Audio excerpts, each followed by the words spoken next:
CreepyCorner stories. Hey everyone, welcome back to CreepyCorner stories. You know, diving into the dark web is always risky, but sharing these stories with you makes it worth it. I'm curious, where are you watching this from right now? Let me know in the comments below. I've noticed that these kinds of stories hit differently depending on where you are. It might even make the experience a little creepier. So, tell me, are you watching from the safety of your home or somewhere less secure?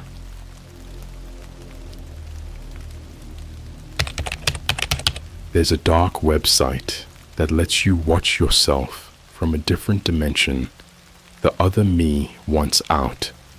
So before I start, I just want to say, I swear this is real. It sounds like something straight off a clickbait horror channel. I know, but if you stick around, you'll understand why I haven't slept in 3 days. Like, actually haven't. I can't even look at mirrors anymore. I unplugged every webcam in my apartment. I don't use Face ID. Not after what I saw. Not after him. Alright. Deep breath. This all started about a month ago. I'm 19, living in a small apartment near Chicago. Just a normal dude. Goes to college, works part-time at a Starbucks, hangs out in Discord calls with my friends when I'm off. We game, we talk trash, send TikToks, the usual. I'm not like some hacker or tech genius or anything. I know enough to torrent some shows and not get viruses. That's it. Anyway, one night it was around 2:30 a.m. Me and a couple buddies were in a late night Discord call, just vibing while playing Warzone.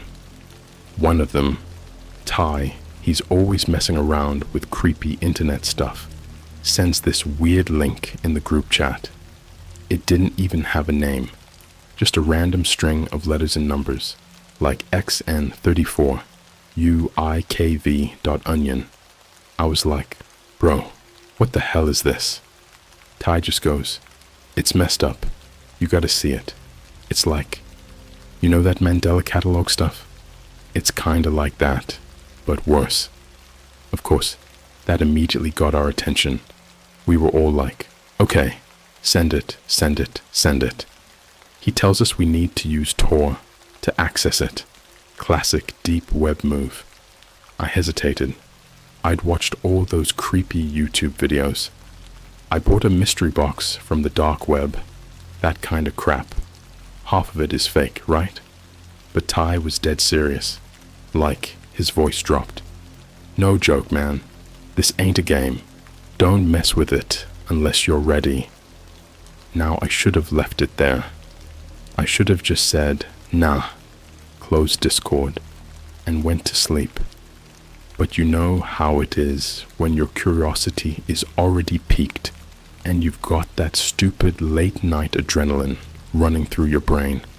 I was like, screw it. Let's see what this Creepflix site is about. Yeah, that's what it was called. Creepflix. Like Netflix, but with a creepy little VHS style logo. Black background, no buttons. Just one box in the center that said, enter your full name. See your world from another dimension. At first I thought it was one of those ARGs or creepy AI filters that pulls your info and spits out some generic scary stuff. But when I typed in my name, first, middle, last, the screen flickered for a second, like legit glitched. Then a new screen loaded up. It was me, sitting at my desk, in real time. I didn't have any cameras turned on, no Zoom, no stream, no nothing. But there I was, staring back at myself on the site. Same clothes, same room, even the same Doritos bag I'd been munching on.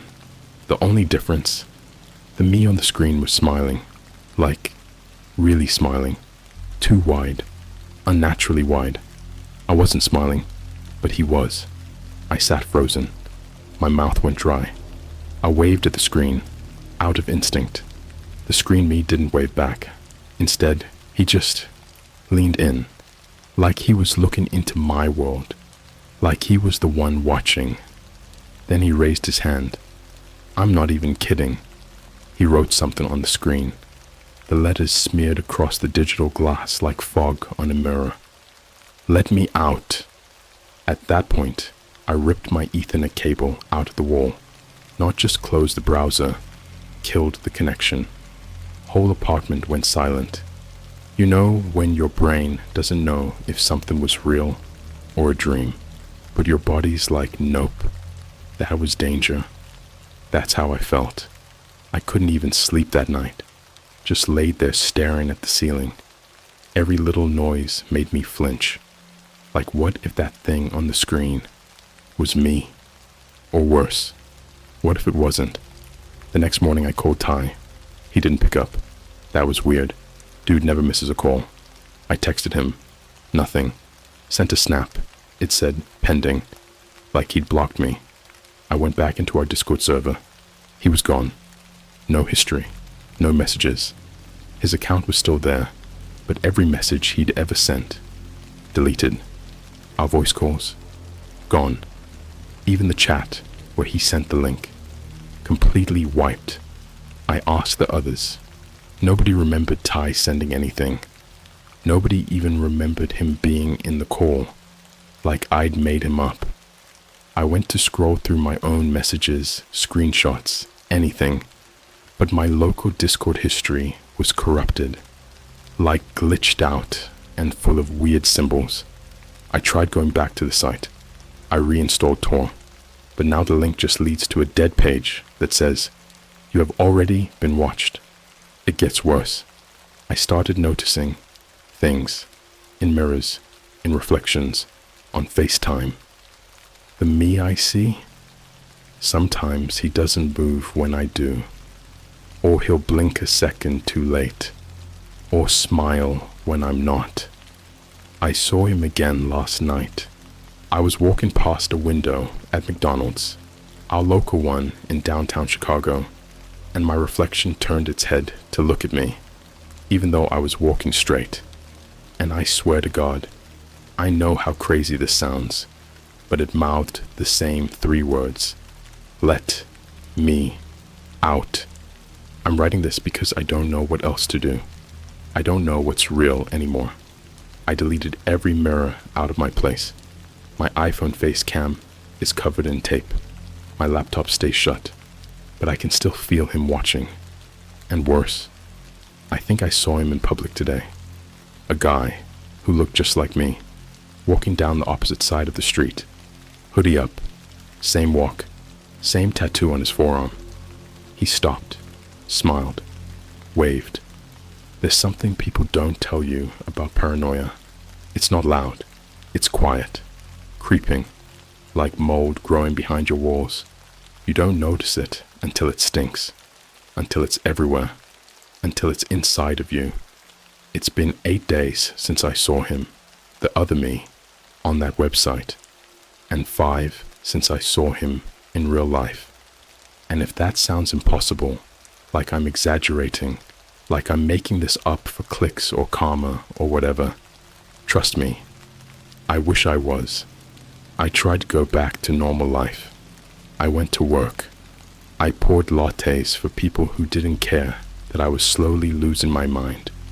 I smiled at strangers, pretended I didn't see my own face reflected back at me in the drive-through window, and smiling when I wasn't. I stopped sleeping around day 4, not because I didn't want to. I couldn't. Every time I closed my eyes, I'd see him, not just in dreams. I'd hear him in my room. It started with footsteps, that soft, wet sound of bare feet on carpet. But I live alone, top floor apartment, nobody above me. Then came the whispering, not like whispers you hear in sleep paralysis, not demonic, not creepy chanting. Number. It was my own voice, whispering things I'd never say. They don't know what you did. You don't deserve this skin. You were never supposed to be born. The worst part, sometimes I'd answer, without realizing it. In the middle of the night, I'd wake up mid-sentence, like my mouth had been moving on its own. The last one I remember, I was saying, "Fine, just tell me what you want." And I swear, something whispered back, "A trade." The first real event happened 3 nights ago. I was walking home from a night shift. It was raining, windy, cold, real Chicago weather. I was soaked down to my socks, just trying to get back inside and lock every door like I always do now. That's when I saw the kid, standing on the sidewalk outside my building. No umbrella, no jacket, just staring at the front door like he was waiting for someone. Looked about 9 or 10, pale, hair slicked down from the rain.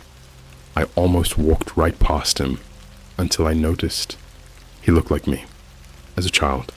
Same eyes, same scar under his chin. I got that from falling off my bike when I was 8. I remember it clear as day. And this kid? He had it. Same place, same shape. I stopped, took a step back. "Hey, you okay?"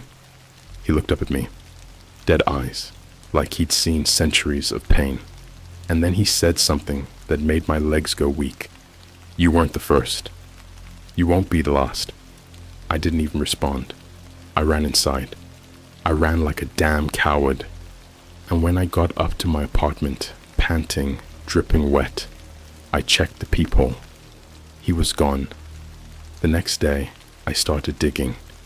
I knew this couldn't just be a coincidence. There had to be others. Other people who saw that sight. Other people who went through what I was going through. I went back to Tor, dug into forums, not Reddit, the real deep ones, the kind of places where people talk in code, use scrambled usernames, and reply in riddles. One thread caught my eye. It was posted on a forum called mirrorbound.deep. Looked abandoned, dead silent, except for one active post titled, "The copy once out." No replies, just one long block of text. But as I read it, I swear I felt sick, like physically nauseous. It wasn't a story, it was instructions. If you're reading this, it's already too late. The moment you saw him, the trade began. Every time you look at your reflection, you're letting him in a little more. The copy can smile, but it can't laugh. The copy can move, but it can't feel. The copy can watch until you let it be. You must never look at yourself for more than 7 seconds. Never sleep with a mirror in your room. Never answer when it calls from your own number. The last rule: if you see yourself outside, run. That was 2 nights ago. Last night, I broke all of them. I was brushing my teeth, like a dumbass, half asleep. Had the bathroom light off, just the hallway light, bleeding in behind me. And I caught myself in the mirror, not even on purpose. He was already there. I didn't even realize I was staring until I noticed the steam on the mirror wasn't forming near his mouth, because he wasn't breathing. And that's when he smiled again. That same too wide smile. Only this time, his mouth opened. Something crawled out. I know how it sounds. Like a hallucination. Like I was dreaming or on something. But I was sober. I was awake. And I know what I saw. It was a hand. Gray. Twisted. Like a dead thing pulled out of the water after a week. The skin was peeling. Fingernails jagged. It reached out, pressing against the inside of the mirror like it was trying to peel the glass back, like it was pushing through into my world. I screamed, slammed the light on, and in that second, he was gone. Just me again, shaking, pale, foam from my toothpaste dribbling down my chin. But it didn't end there. At 3:03 a.m., I got a FaceTime call from my own number. I didn't answer. I just stared at it. My name. My face. It rang for 13 full seconds, then stopped. Then came the text. No name, no preview, just one blank message. When I tapped it open, it was a picture of me, sleeping. I haven't slept since. Tonight, I saw him again. Not in a reflection, not in a mirror, in the flesh.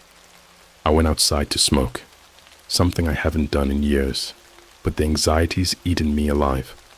As I was lighting it, I caught movement across the street. He was standing there, same clothes, same face, only he looked wrong, like his bones didn't sit right under his skin, like he was wearing me as a costume. The longer I looked, the more my brain started to glitch out. His arms too long, his smile splitting past his cheeks, teeth way too white. He raised his hand and did something so disturbing, I dropped the cigarette. He held up a phone. On the screen was a live video of me, right then, outside, smoking. But I wasn't holding a phone. He was.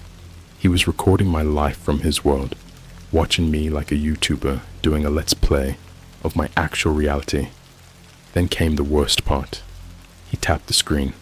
The camera flipped, and I saw what was behind him. My apartment, my room, my bed, and on it, a body, tied up, gagged, still breathing. It was me. I ran back inside, door locked, every light on. I checked my bedroom. Nothing there, but I know what I saw. He's not just watching anymore. He's crossed over. And there's only one thing worse than seeing a copy of yourself, watching you live your life. It's realizing you might be the copy. You ever feel like you're being erased from your own life? Like you're watching someone else pilot your body, mouth your words, wear your skin, and you're just buried somewhere deep beneath your own skull, screaming to get out. That's what my days feel like now. I walk into Starbucks, and my co-workers look at me like I'm some stranger. Customers flinch when I smile. I don't think it's me anymore. I think I've started to glitch, but I'm getting ahead of myself. I need to tell you what happened after the FaceTime, after the photo of me sleeping, after I saw my own body tied up in another dimension. I didn't sleep that night, didn't eat, just sat in my apartment with every light on, knife clutched in my shaking hands, listening for footsteps, whispers, anything, but nothing came. Until 4:16 a.m. when my phone buzzed again. Not a call, not a text, a Google Drive link. I stared at it for 15 minutes before opening it. It was labeled just one word: watch. Inside were 7 videos, no titles, just timestamps, all screen recordings, but not of someone's desktop. They were security cam footage from different homes, different angles, different times, but every single one had the same thing in common. They all showed a person, just like me, doing normal, everyday stuff, making cereal, scrolling TikTok, brushing their teeth, until something changed. In every single video, the person stops, freezes, like they've just noticed something off.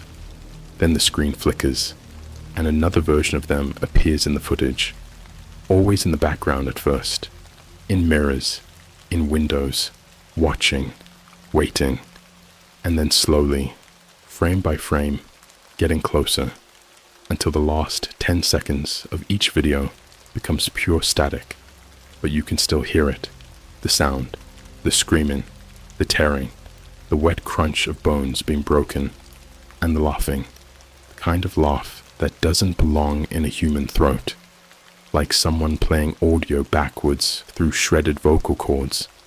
I threw up, right there on my carpet, couldn't even make it to the bathroom. My stomach turned to acid, because the 5th video, that was my apartment, my desk, my chair, and me, brushing my hair. Except it wasn't me anymore by the end. After that, I stopped playing defense. I went hunting. I needed to know what this thing was, how many it had taken, what it wanted. I started combing every dark web forum I could access. I found keywords buried in dead sites: Splitface, Mirrorkin, Flipsol, and a name that kept coming up over and over: Vautrin Protocol. It sounded like some kind of program, some lost file, but there were only scraps of information, broken links, corrupted archives, until I found a subreddit with only 3 members and 1 single thread, posted over 11 years ago. I saw my reflection blink after I walked away. 2 days later, I found my twin's corpse in my attic. I live alone. The user's account had been deleted, but one of the replies had an email. I was desperate enough to try it. I sent one message. Is it real? The Vautrin Protocol. The site. The other me. I need help. Got a reply 2 hours later. No greeting, no sign-off. Just a location. Room 332. Lakeview Asylum. Come alone. Burn this email. Yes, that place is real. It's just outside Chicago. Shut down in the 80s after multiple reports of abuse, unlicensed experiments, illegal electroshock sessions, all the creepy crap you hear in YouTube videos. It was pouring rain when I got there. The front entrance was chained, so I broke in through a shattered basement window. The place smelled like mold, rot, and bleach, like something trying real hard to cover up death. I followed the hallway numbers. Most of the doors were rusted shut. Room 332 was at the very end of a corridor that slanted slightly downward, like the building was sinking. When I opened the door, the stench hit me so hard I gagged. There were mirrors on every wall, shattered, smeared with fingerprints, blood, and what looked like black mold. And in the center of the room was a TV, old tube style, static playing. On top of it, a handwritten note. Play tape. Don't look away, no matter what happens. Next to the TV, a camcorder. Inside it, a tape labeled The Transfer in red ink. I hit play, and I watched something that made me wish I had burned out my own eyes. The footage starts in what looks like an underground lab. Dim lights, red glow, a man strapped to a chair, screaming through a gag. Cameras pointed at him from every angle. Behind him, a mirror. Only the mirror wasn't reflecting him. It was showing someone else, someone identical, except off. His skin was slightly too tight. His smile was slightly too sharp. His eyes were slightly too still. Scientists, if you could even call them that, began reading something in Latin, and the mirror version started to move. But the real guy? He couldn't. He was frozen in terror. The thing in the mirror mimicked the scientists, word for word, sound for sound, like it was feeding off them. Then it stepped forward and walked out of the mirror. Skin peeled back like wax, joints cracking into place. A puppet pulled from a nightmare. It touched the man's forehead, and he slumped, lifeless. Then the copy sat up, laughed, and whispered, "One more soul for the mirror bound." The footage ended there. I was shaking, crying, hyperventilating. But then I saw it, scrawled on the mirror in front of me, in what looked like dry, cracked blood. The trade has begun. That's when I heard the breathing, not mine, from inside the room. I turned around, real slow. There was no one there, but the mirror showed something else, a version of me, standing right behind me. He leaned close, put his hand to the glass, and whispered, "Why do you keep running?" Then he pounded the glass with both fists. Once, twice, a third time. Cracks spiderwebbed across the surface. Something started leaking out. Not blood, something black and oily, like ink made of screams. I backed away, slipped, hit the floor. Then I looked up and saw something impossible. My reflection didn't match me anymore.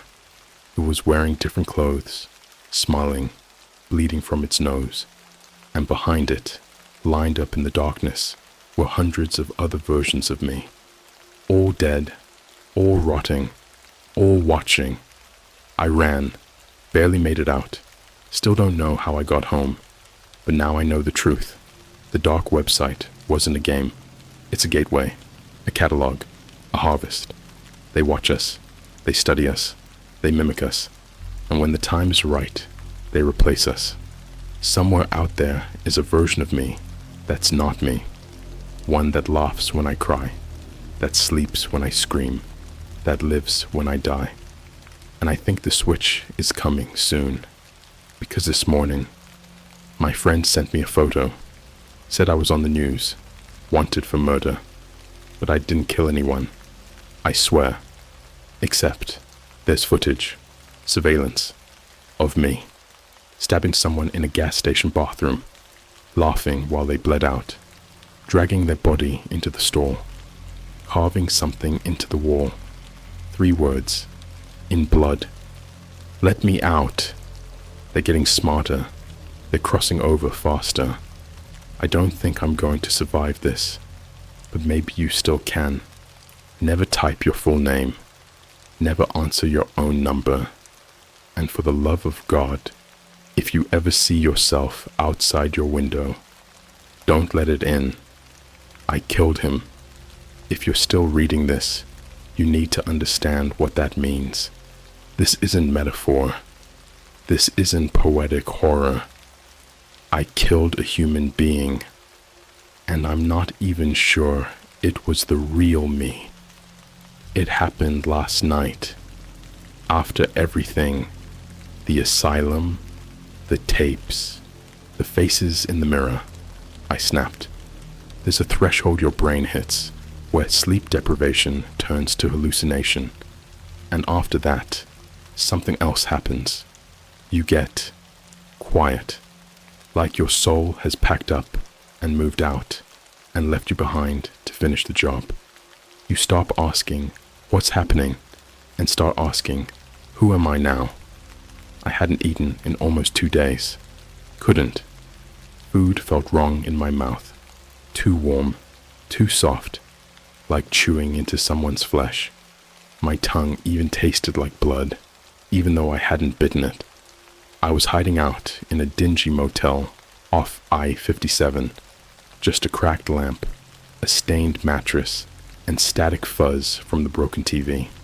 I had taped newspaper over every mirror, every reflective surface, even my phone screen, but I could still feel them, watching.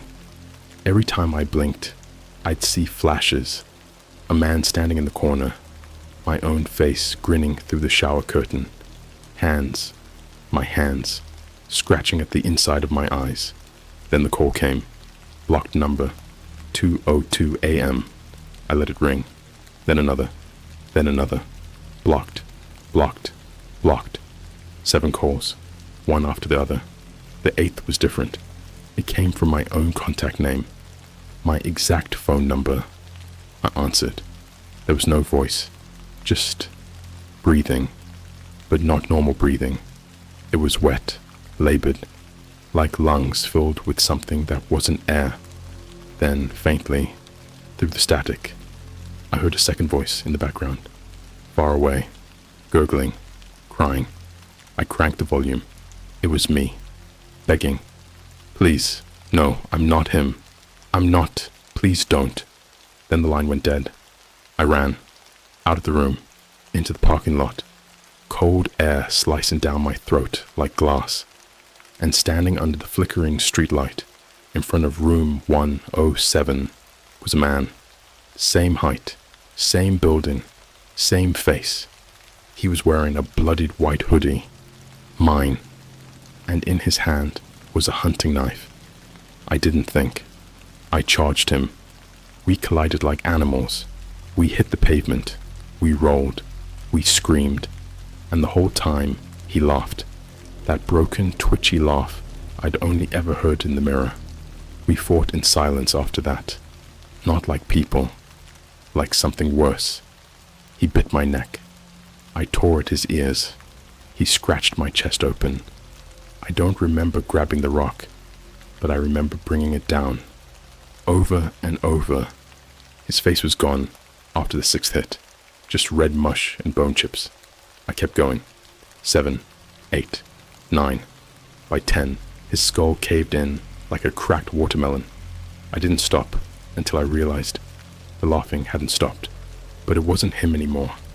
It was me. From the car window beside me, my reflection, and he was clapping. I staggered back into my motel room, soaked in blood, knuckles raw, adrenaline crashing, and that's when the power went out. Total darkness, no hum, no buzz, just silence, except for the knocking. 3 slow knocks, from the inside of the bathroom mirror. I stood frozen, couldn't move. Then the voice came through the door. My voice. But it was wrong, like it had been filtered through rot. You did it. Now there's a vacancy. Let me in. I backed up to the wall. My body wasn't listening to me anymore. My breathing was too fast, my pulse too loud. And then the mirror cracked, not from the outside, from behind.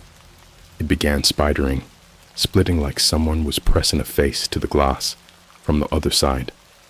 I knew what was coming. I didn't want to see it again. The face, the smile, the thing pretending to be me. But it was worse this time, because it had changed. It was me, but with his injuries, the caved-in skull, the missing teeth, the crushed nose. But somehow, it was smiling wider than ever, like the pain made it stronger. Like every time I fought back, it just became more real. Then it whispered again, "You're not killing me.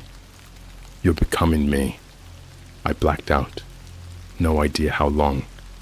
When I woke up, the mirror was gone. I don't mean broken. I mean physically removed.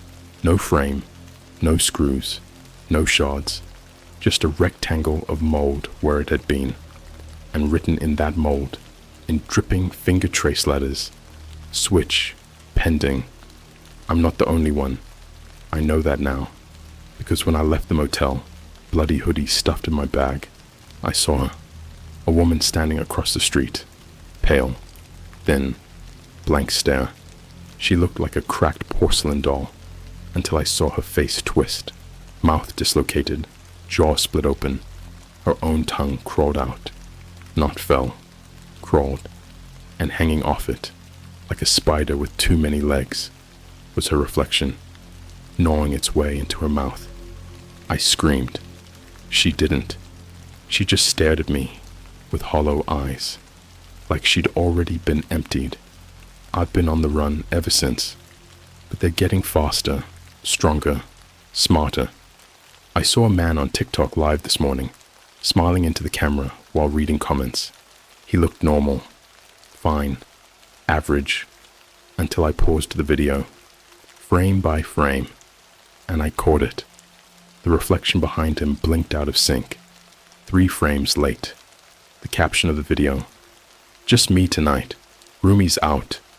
Number, he wasn't. His roomie was wearing him like a mask. You still think this is fiction? Still think I'm just some psycho online, making up stories? Then explain why your reflection smiles when you don't. Why your camera glitches when you walk past it. Why you wake up sometimes with bruises on your arms you can't explain. It's not sleep paralysis. It's you, trying to wake yourself up before it's too late. But if this ends here, remember, if you see yourself across the street, don't wave, because if he waves back, it's already too late. If you're reading this, it means there's still time. Not for me, for you, because I'm not alone in here anymore. There's something in my head, behind my eyes, wearing my thoughts like clothes, pretending to be me better than I ever could. I don't even remember when the switch happened. All I remember is screaming.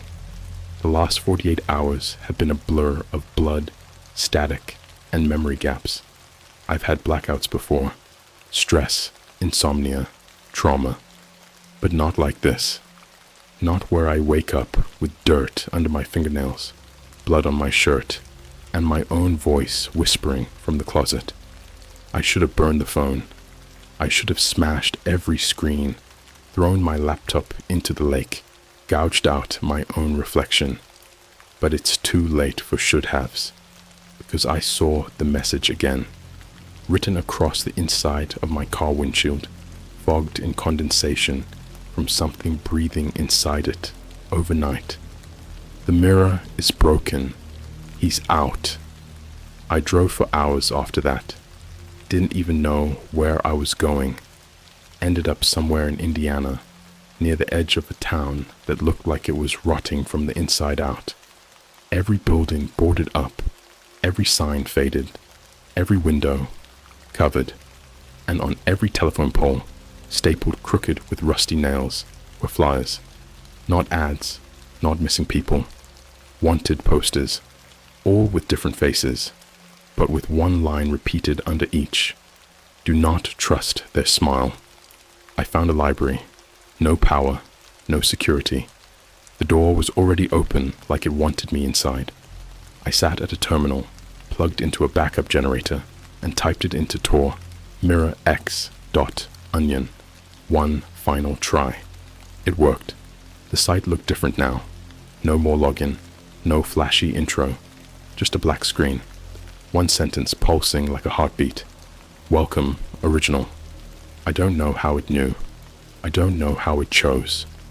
But the moment I clicked the screen, the feed began. It was live footage of a room, a basement, stone walls, red light, water leaking through the ceiling, chains hanging from the ceiling, dragging across concrete, and in the middle, a chair, with me tied to it, bleeding, twitching, mouth taped shut, eyes darting. He stepped into frame. The other me, the better me, clean, calm, wearing a suit that I've never owned, but he wore like it was made for him. He looked straight into the camera, into me, smiled.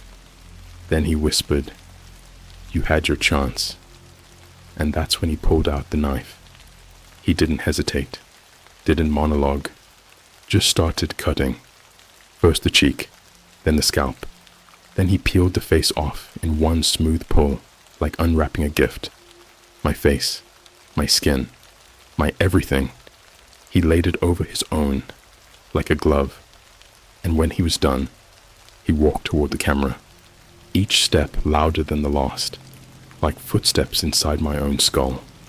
He leaned in close and whispered the final words I'd ever hear. The trade is complete. I woke up in a hotel bathtub, ice cold water, head pounding. No memory of how I got there.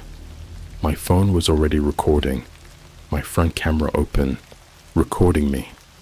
And that's when I realized I couldn't stop smiling, no matter how hard I tried.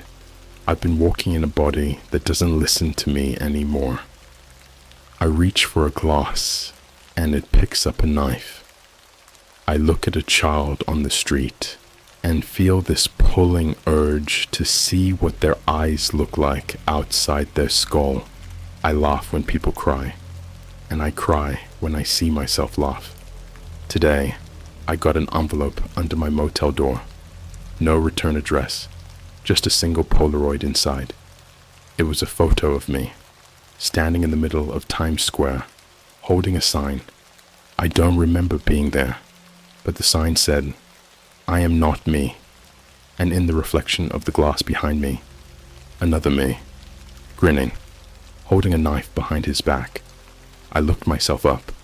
There are records of me I don't remember.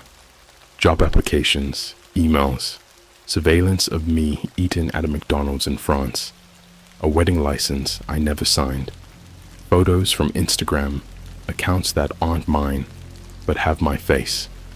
In one post, I'm smiling with a wife I've never met. In another, I'm standing next to a mirror, and my reflection has no eyes. The world is full of them. People walking around in perfect skin, saying all the right things. But if you watch long enough, if you slow the footage, if you listen closely, you'll hear the whispers. They're copies, doubles, carved out of us, one scream at a time. And I think I'm the last one left who knows.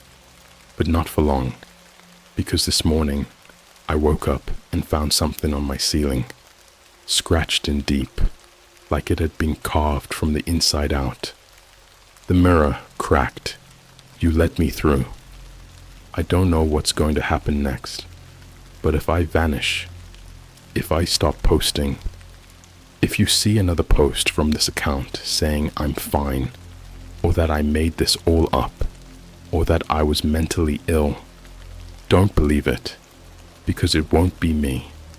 It'll be him, the one who wanted out, the one who watched, the one who learned, the one who is smiling right now, behind your screen, reading this with you, copying how your eyes move across the text, waiting. So go ahead, close the browser, look away, check your phone, take a selfie.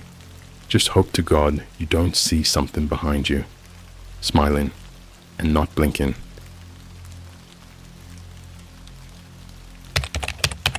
A dark web channel broadcasts from a hidden Antarctic lab. Every morning, the same face screams the weather report. What's up, guys?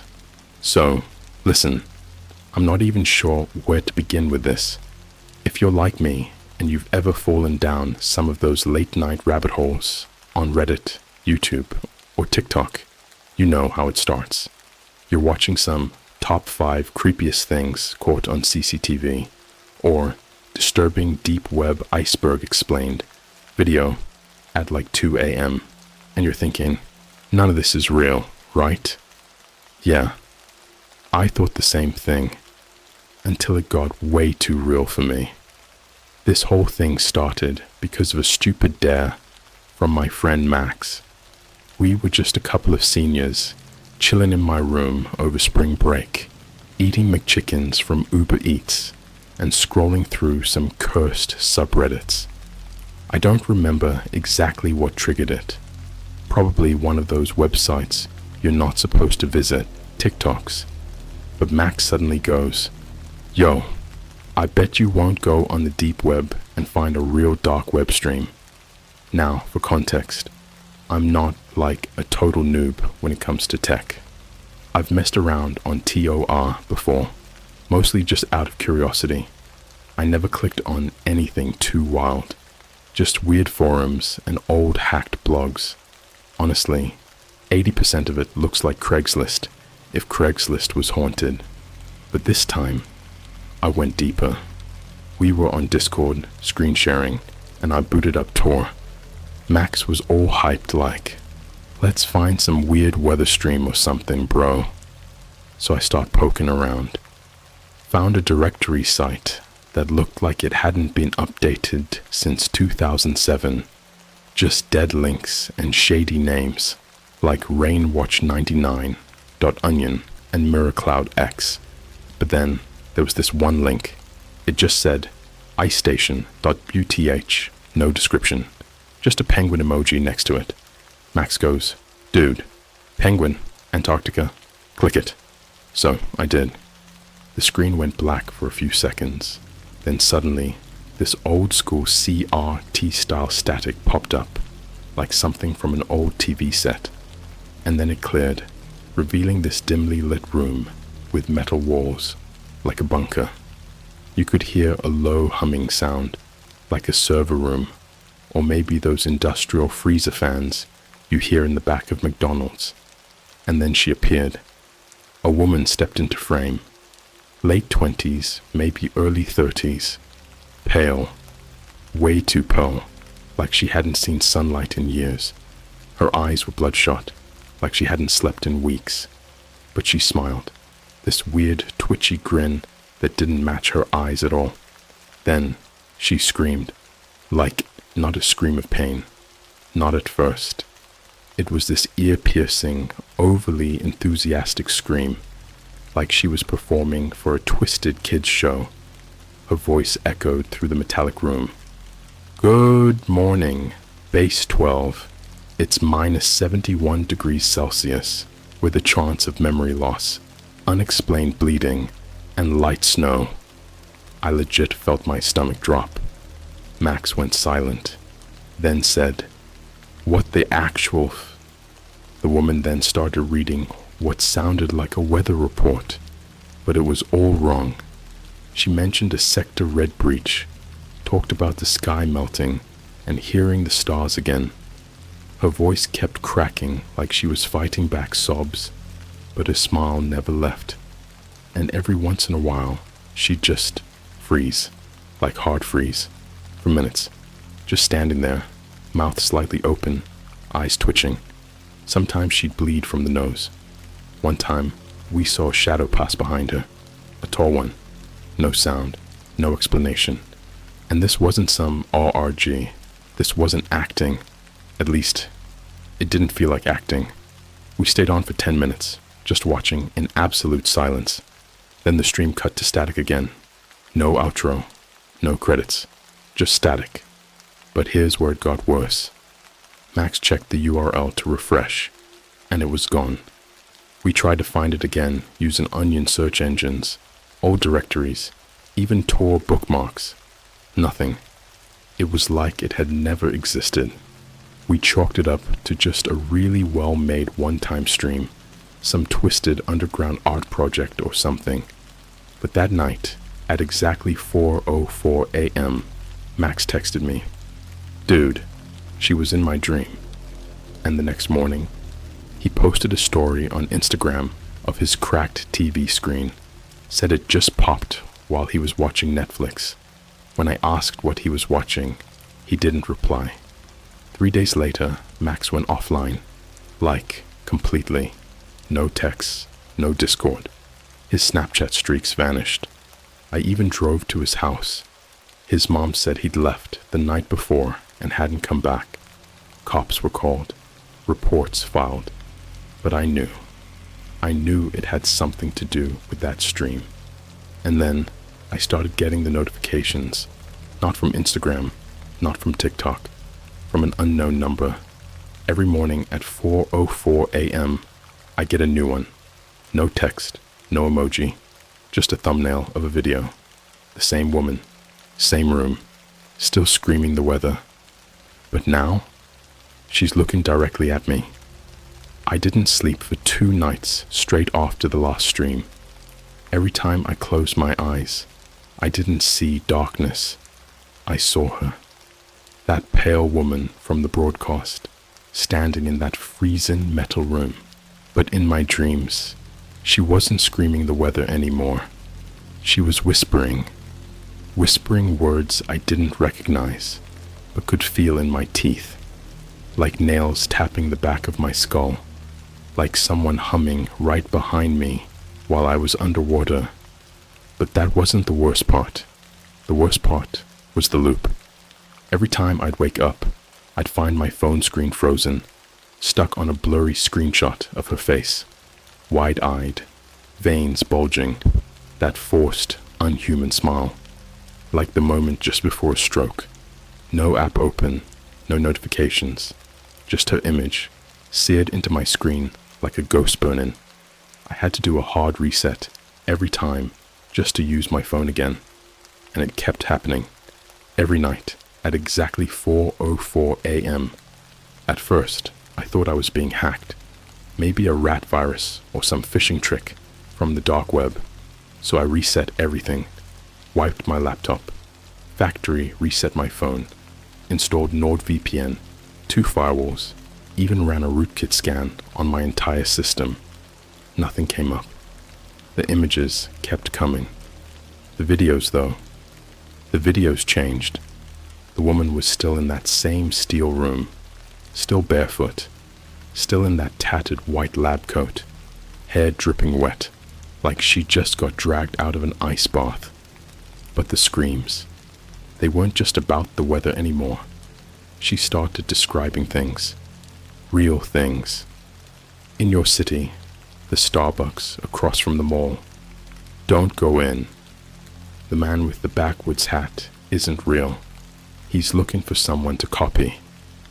At the McDonald's off Highway 7, if the drive-through speaker crackles 3 times, don't answer. Just leave. They're still calibrating the voices.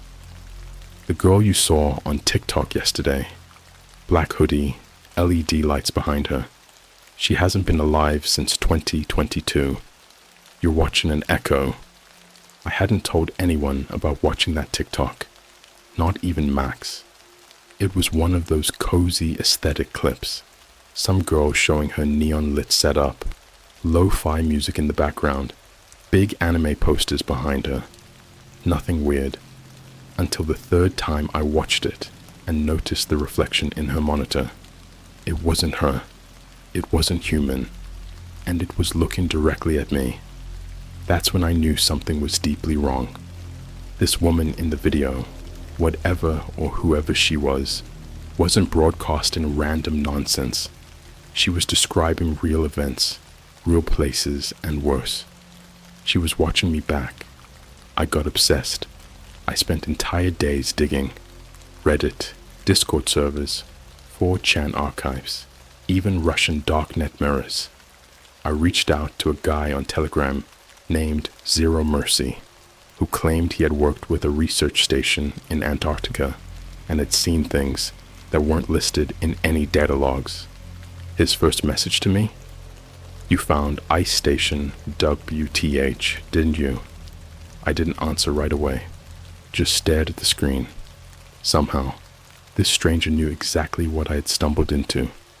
I finally replied with one word. Yes.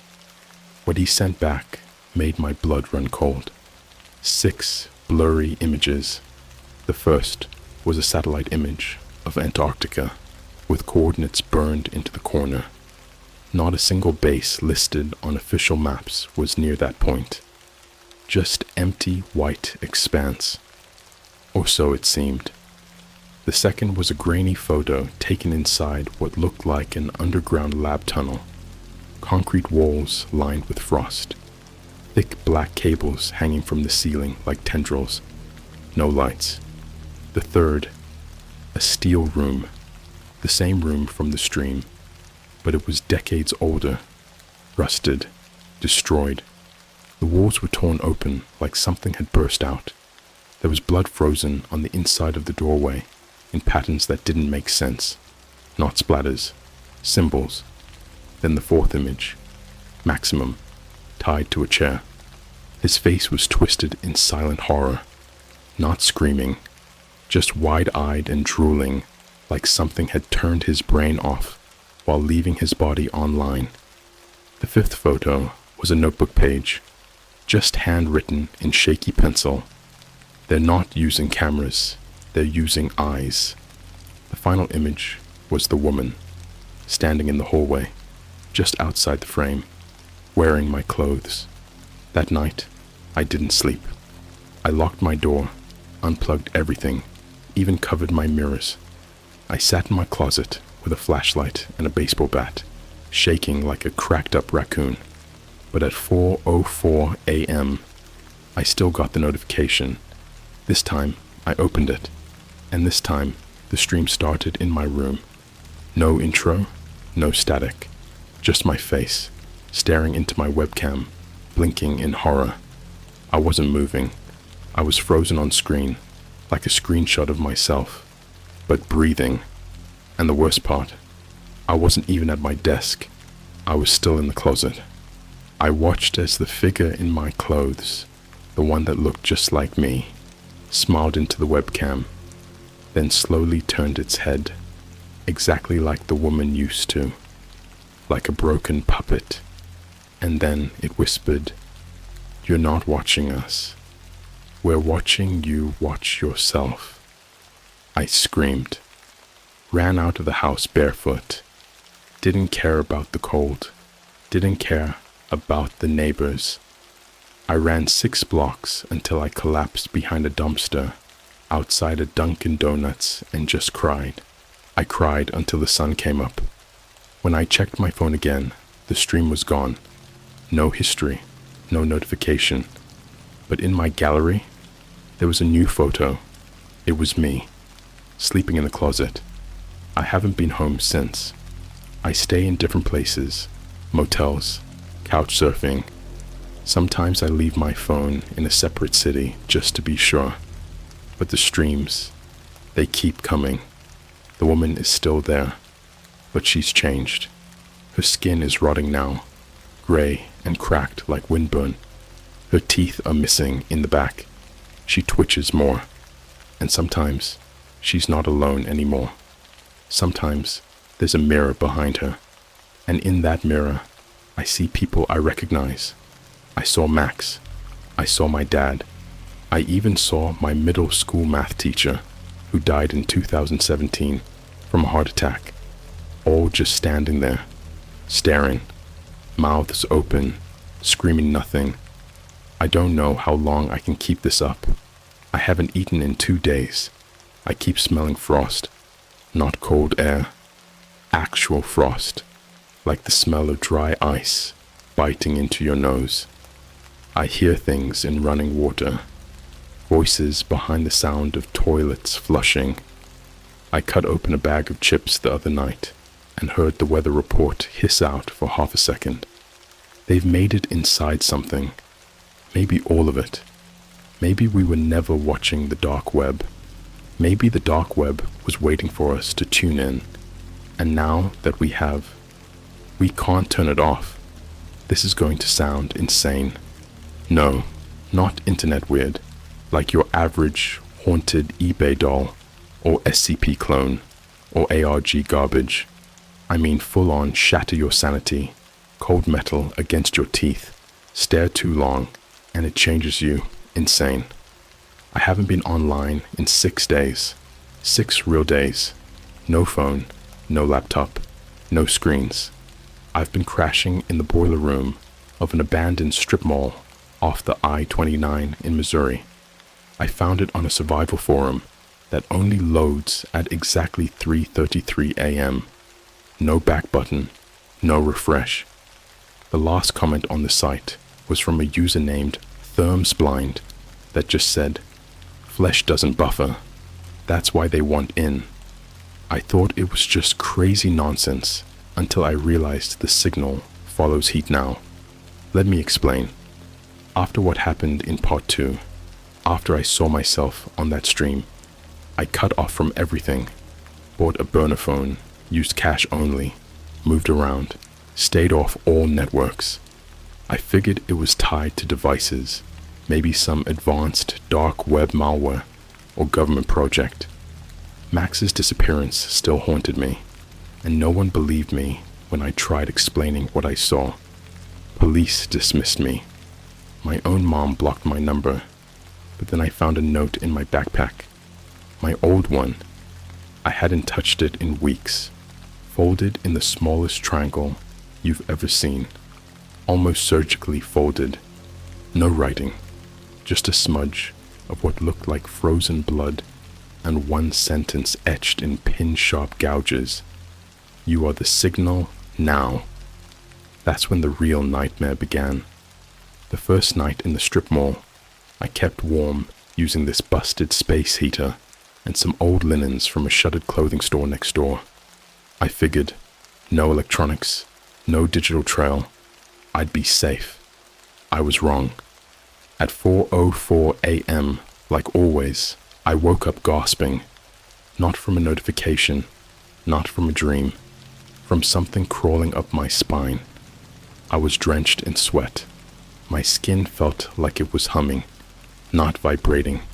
Humming, like it was tuned into a frequency that I couldn't hear but could feel behind my eyes. Like being inside a subwoofer made of meat. And then I saw it. The concrete wall in front of me started twitching. I swear on my life, it was pulsing, like it was breathing with me, expanding and contracting. And then, lines started forming. Thin black veins began snaking their way across the wall like frost on a windshield. But the more I stared, the more I realized it wasn't a wall anymore. It was a screen, a fleshy analog screen, like someone had repurposed the inside of a body into a projection surface. I couldn't look away. I couldn't even blink. And then she appeared again. Not the woman from before. A new one. This one had no eyes. Her sockets were just empty, dripping holes that hissed when she spoke. Her skin was a shade of freezer-burned blue. She had no lips, just blackened teeth, frozen mid-smile.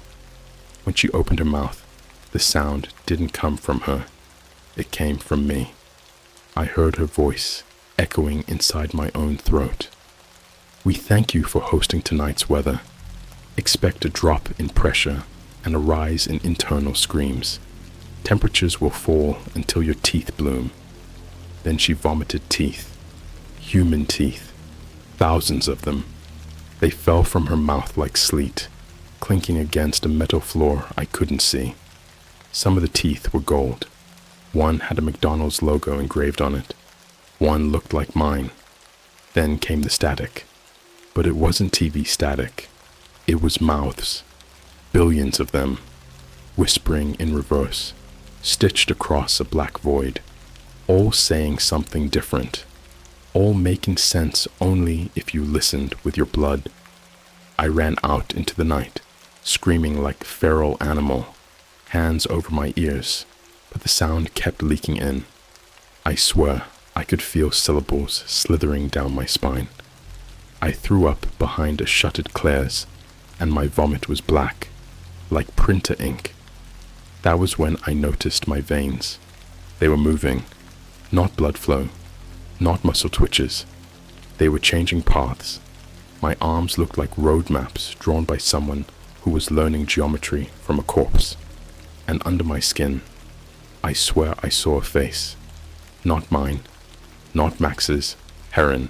She smiled at me from inside my own wrist. Later that night, I met a man. At least, I think he was a man. He called himself Dr. Finch, but his voice came out like a recorded tape being rewound slowly. He found me under the busted neon Wendy's sign, shivering in the dark, and asked, "Have they tuned you yet?" I said nothing. He handed me a roll of film and said, "Play this somewhere warm." No context, no directions. I found an old analog projector behind the strip mall pharmacy. Somehow, it still worked. I played the film. It wasn't a movie. It was footage, black and white, flickering, a camera moving through a long metallic hallway, just like the one from the original stream. In the footage, scientists in heavy suits were examining a frozen body inside a glass pod. The body was breathing, but the timestamps on the footage read 1971. The thing in the pod? It was her, still screaming, still smiling, still wearing a modern smartwatch. I shut the film off, ran for miles. The further I got from the mall, the warmer I felt. The humming stopped. The static died. I stayed at a gas station that night, slept in the walk-in freezer just to stay cold. I thought I could cut the signal that way, freeze it out. But when I woke up, I was already back in the strip mall, wrapped in linens I didn't remember using, space heater on, a mirror in front of me, written in condensation on the glass. You are broadcasting. Do you understand what I'm saying yet? They're not using tech anymore. They're using people. Your eyes, your nerves, your heat signature. All of it is now part of the signal. Every time you check your reflection, every time you hear a hum from your fridge, every time your phone screen glitches for half a second, you're helping them stream. They're pushing through. And the worst part, it's working. I went to a library in downtown Kansas City yesterday. Thought analog books might be safe. Just to think. I opened a random one from the horror section. The pages had no ink, just flesh pressed flat and scribbled with vein-like fibers. One sentence repeated over and over again. She was born in the cold, but lives in your warmth. I flipped through every book in that row. All of them said the same thing. The librarian asked if I was tuned in. I ran. I have nowhere left. Nowhere without heat. Nowhere without screens. Nowhere without people to broadcast through. I think Max was the first failed test. Maybe his mind broke. Maybe it glitched. But me, they made me a transmitter. And every second I stay alive, you're watching through me. You just don't realize it yet. Next time you get a weather alert on your phone and it looks a little off, glitched words, weird temperature, don't open it. Because if you do, she'll see you. And then your mouth will open at 4:04 a.m. and you'll scream the weather too. I haven't spoken to another human being in over 9 days. Not because I'm hiding anymore. I gave up on that somewhere around day 3. You can't hide from a frequency that bleeds through your cells. You can't escape something that hijacks you, like a busted radio tower made of nerves and skin. I don't whisper when I talk anymore, because my whispers aren't mine. Every time I open my mouth, even to yawn or cough, some other syllable slips out. A word I didn't know I knew. A number I never memorized. A scream that doesn't fit in my throat. One time I sneezed, and for exactly 1 second, the room I was in looped, like a corrupt dot gif. Same light flicker, same drop of water, same breath. 4 times. And when it ended, the mirror showed me again, but older, rotting. I've started calling the thing inside me the feed, because that's what it is. It feeds off you. It broadcasts through you. It eats your time, then your sleep, then your memory. Eventually, it tunnels down into your muscles, your bone marrow, your dreams. You become the broadcast.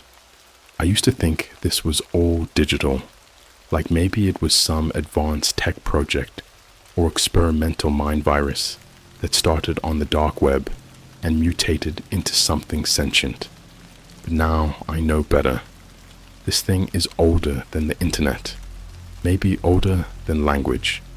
You know those old Antarctic myths, the ones people laugh at, about whispering glaciers and blood snow that grows in patterns, about scientists found frozen with their mouths open, jaws dislocated, as if they had been screaming the same sound for days. Those weren't myths. Those were first contact logs. They didn't find it. It found them. They didn't survive. They streamed. Day 5, I cut open my thigh. Not out of self-harm. I had to know. Had to see. I found fibers. Thin, black, hair-like strands moving under my skin. Not worms, not veins. Cables. Like someone rewired me with the same material you see in HDMI cords. They moved when I looked at them. Twitched. Reacted. I grabbed tweezers. Tried to pull one out. It screamed. I screamed. My neighbors screamed. I wasn't even near an apartment complex. I was alone in an abandoned zoo in Wisconsin. No lights, no power. But I heard screaming from the reptile exhibit. I limped toward it, tweezers still in my shaking hand, and I swear on whatever soul I have left. The Komodo dragon tank was glowing. No dragon, just heat. Pure static heat. The glass rippled, and something started playing behind it. A video of me, but not just me. A version of me tied down to a gurney, crying, laughing, begging someone not to tune the jaw. And in the background, that same metal room, that same broken weather woman, now with no skin left, just muscles twitching in loops. Every few seconds, she whispered a different language, one in clicks, one in gasps, one in the sound of fingernails scratching wood. The final one was just this: "We are through your teeth now. Bite down." I did. I bit through my tongue. Blood filled my mouth. But the flavor, it wasn't copper. It tasted like burnt plastic. I woke up hours later in the zoo's gift shop. My tongue was intact. The tweezers were gone. My phone, which I hadn't had since I left Missouri, was sitting on my chest, fully charged. New notification. Same sender. Unknown source. Message: "Thank you for sharing today's local hysteria. Please prepare for your next segment." Attached was an image. My mother. Eyes stitched open. Mouth sealed with melted plastic. Sitting at the kitchen table like nothing was wrong.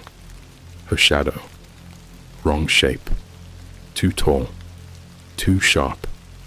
It curved over the table and reached toward the screen like it wanted to touch me. By day 7, the voices were no longer inside my head. They were in the walls, the pipes, the wind, the trees. They mimicked people I missed. Dead friends. Dead pets. I swear I heard Max crying under the floorboards of a rest stop bathroom.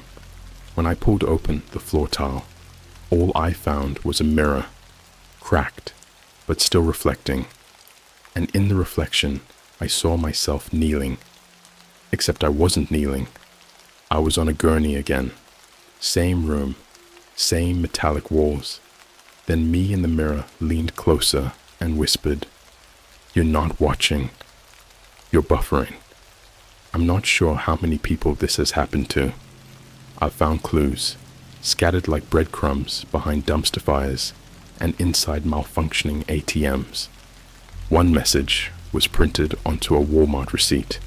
It said, "If you smell vanilla and no one's around, they're tunneling through the taste of memory. Run cold, run silent." Another time, a stranger handed me a baby's sock at a gas station and said, "Microwaves hum when she's near. Don't eat anything warm for 24 hours. The feed is spreading, not through routers, not through satellites, through us. The warmth of our bodies, the frequency of our brains. It's not a file you download. It's a song you hear in the bones of your ancestors. A chord plucked at just the right pitch. And it's waking something." I had to see the source. Had to know. So I broke into an old university lab in North Dakota, one that had been shut down in the 80s after an Arctic signal anomaly incident. That's what the papers called it. But the files still existed, locked in a freezer. Inside, old reels, microfilm, notes written by shaking hands. The earliest log was from 1965, translated from Russian. It said, "Station 12, red picked up a signal. Not radio, not heat. Something deeper. A scream not made by lungs, broadcast at impossible intervals. A wave riding memory instead of matter." Another log, dated 1967, just said, "One technician exposed to signal for longer than 33 minutes. He now speaks only in mirror words. If we say hello, he says, 'You've already said goodbye.' He no longer blinks." The final page was torn in half, but one sentence remained. "They've moved into language itself. The next phase isn't tech, it's thought." That night, I felt it again. Not just inside me, around me. The whole world felt thinner, like reality was held together by wet tissue paper. The temperature dropped suddenly, not outside, inside my veins. I could feel the cold leaking into my marrow. My skin peeled slightly around my jawline. Beneath it, more cables, not copper, not fiber optic, organic, twitching. I reached into my mouth and found a piece of metal, pulled it out. It was a USB port, embedded into my lower gum. When I touched it, I heard her again, clearer than ever. "You've been such a good broadcaster. Tomorrow, we move to video. I'm writing this from a hospital bed, but it's not a hospital. There are no doctors, no beeping monitors, no antiseptic smell. The floor is wet, not with water, condensation, like breath from a mouth that never shuts. The walls pulse. Every 10 seconds, the light flickers in time with something I can't see. And when it flickers, the walls bleed names, not written, etched, dragged into the plaster, like nails scraping frozen skin. One of the names is mine, but it's not spelled the way I remember it. Let me tell you what happened. The night before last, I tried to kill myself. I took a piece of broken mirror and shoved it into the USB port growing in my gums. I thought if I destroyed the conduit, if I severed the link, I could end it. I could stop the feed, stop the broadcast. But I didn't bleed. I glitched. There's no other way to describe it. 1 second, I was screaming into the floor of an abandoned fire station. The next, I was looping. 5 seconds, over and over again, shoving the mirror in, screaming. The sound of something behind me, breathing backwards, shoving the mirror in again. Then everything went black. When I woke up, I wasn't where I'd fallen. I was somewhere colder. I was strapped down, not with ropes or cuffs, with static, like the air around me had solidified into a fog you couldn't move through, like every molecule of warmth in my body had been repurposed to create a prison around me. There were screens on every wall, CRTs, plasmas, tablets, even old cracked Nokias held in place with medical tubing. All of them played me, but not me now. Versions of me. One was eating breakfast with Max in my room, laughing. One was in class in high school, doodling in my notebook. One was 10 years old, watching Cartoon Network, while my dad yelled in the kitchen. Private moments, forgotten footage. Except, I never recorded any of them. They were ripped from memory. That's when it hit me. The feed wasn't showing the future. It wasn't showing its creation. It was playing mine. Every second I had ever lived was content now. Every blink, every scream, every whispered, "I'm fine," when I wasn't. All of it was monetized for something else to watch. And when I screamed at the cameras to stop, she entered the room. She's not a woman anymore. She was never a woman. She just wears the idea of one, like a child wearing their mom's skin as a costume, like a Halloween mask made out of someone's hope. Her mouth didn't move when she spoke this time. Mine did.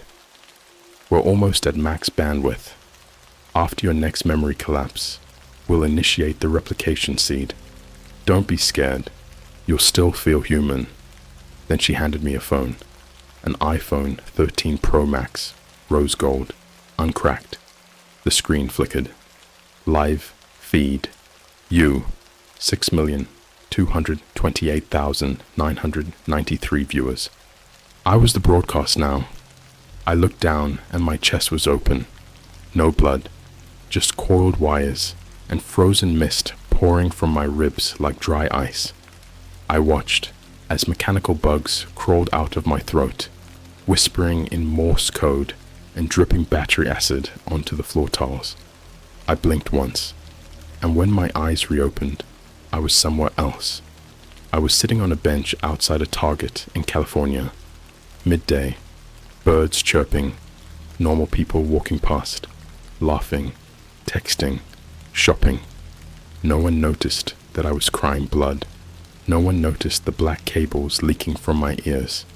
They didn't care that my pupils were rotating.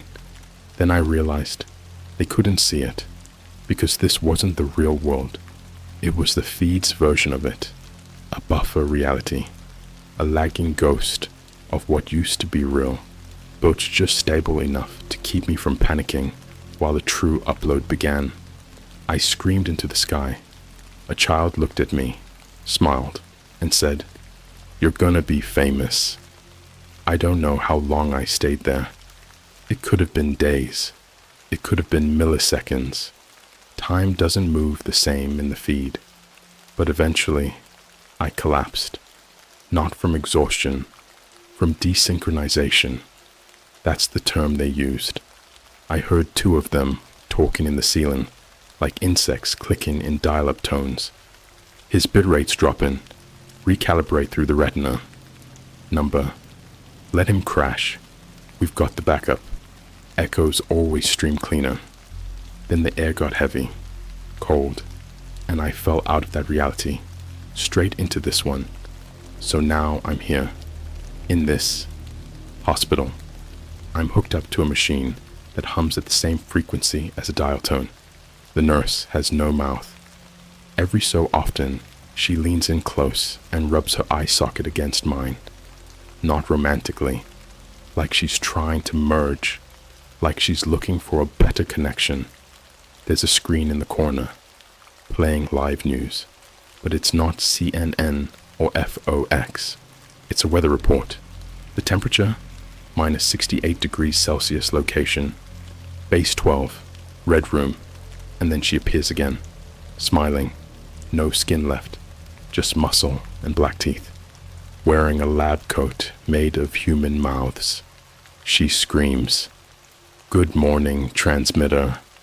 Today's forecast is bleeding from the sky, memories turning to plastic, and a 100% chance of viewer submission."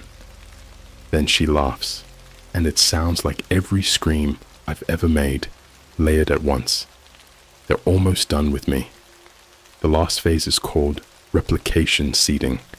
They've been turning my memories into content, my pain into signal, and now they'll make more of me. I saw the pods, rows of me, sleeping, dreaming, blinking in sync, each one with a phone embedded in its chest, pumping algorithms instead of blood. I'm not the host anymore.